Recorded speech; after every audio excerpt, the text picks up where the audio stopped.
అందరికీ ఈరోజు మా అమ్మ ఫ్రై పీస్ బిర్యానీ చేసిందనమాట. సో, డిస్కషన్ ఏం లేకుండా డైరెక్ట్‌గా రెసిపీలోకి వెళ్ళిపోదాము. సో, ఆ రెసిపీ ఎలా చేసిందో చూసేద్దాం. ముందుగా ఒక ప్యాన్‌లో మనం మంచిగా కొద్దిగా ఆయిల్ అండ్ నెయ్యి వేసుకొని హాఫ్ వేసుకొని అది హీట్ అయిన తర్వాత అందులో బిర్యానీ మసాలా వేసుకొని కొద్దిగా ఫ్రై చేసుకొని అందులో బోరుగా కట్ చేసుకున్న ఉల్లిపాయ, పచ్చిమిర్చి వేసుకొని ఉల్లిపాయ మగ్గేంత వరకు ఫ్రై చేసుకోవాలి. ఆ తర్వాత అందులో కొద్దిగా పుదీనా అండ్ అల్లం వెల్లుల్లి పేస్ట్ కూడా వేసుకొని కొద్దిగా పచ్చి వాసన పోయేంత వరకు దీన్ని బాగా ఫ్రై చేసుకున్న తర్వాత మనం క్లీన్ చేసుకున్న చికెన్‌ని వేసుకొని ఒకసారి కలుపుకొని మూత పెట్టి దీన్ని కొద్దిసేపు పాటు ఉడికించుకోవాలి. చికెన్ కొద్దిగా ఉడికిన తర్వాత దీంట్లో కొద్దిగా ఉప్పు అండ్ గరం మసాలా వేసుకొని ఒకసారి అంతా బాగా కలిసేలాగా కలుపుకున్న తర్వాత ఇందులో కొద్దిగా వాటర్ మనం ఏ క్వాంటిటీ రైస్ తీసుకుంటున్నామో ఆ క్వాంటిటీకి వాటర్ వేసేసుకొని వాటర్ బాయిల్ అయ్యి చికెన్ ఉడికేంత వరకు మనం దీన్ని బాగా ఉడికించుకోవాలి.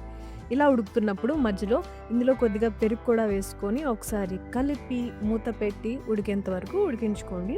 సో, ఇలా మన చికెన్ ఉడికిన తర్వాత చికెన్‌ని సెపరేట్‌గా తీసేసుకొని ఈ బ్రాత్‌లో మనం నానబెట్టుకున్న రైస్‌ని వేసేసుకొని ఒకసారి కలుపుకున్న తర్వాత మూత పెట్టి దీన్ని ఒక 15-20 మినిట్స్ పాటు ఉడికించుకుంటే మన రైస్ రెడీ అయిపోతుంది. దీన్ని పక్కన పెట్టేసుకొని వేరే కడాయిలో కొద్దిగా ఆయిల్ అండ్ నెయ్యి హీట్ చేసుకున్న తర్వాత దాల్చిన చెక్క, లవంగం, కొద్దిగా బారుగా కట్ చేసుకున్న ఉల్లిపాయలు, పచ్చిమిర్చి వేసుకొని ఉల్లిపాయలు మగ్గేంత వరకు ఫ్రై చేసుకున్న తర్వాత అందులో కొద్దిగా పసుపు, అల్లం వెల్లుల్లి పేస్ట్ వేసుకొని పచ్చివాసన పోయేదాకా ఫ్రై చేసుకోవాలి.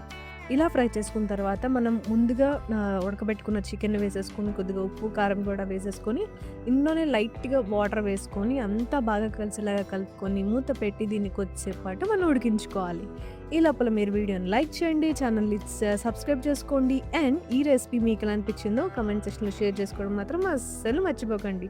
సో, ఇలా ఉడికిన తర్వాత చివర్లో కొద్దిగా గరం మసాలా అండ్ సన్నగా కట్ చేసుకున్న కొత్తిమీర వేసుకొని ఒక్కసారి కలుపుకొని ఒక ప్లేట్‌లో కొద్దిగా రైస్ దాని పైన ఈ ఫ్రై పీస్ చికెన్ వేసేసుకొని సర్వ్ చేసుకొని తింటే సూపర్ ఉంటదనుకోండి. మీరు కూడా ట్రై చేయండి. ట్రై చేసి నాకు ఎలా అనిపించిందో కామెంట్ సెక్షన్‌లో షేర్ చేసుకోండి.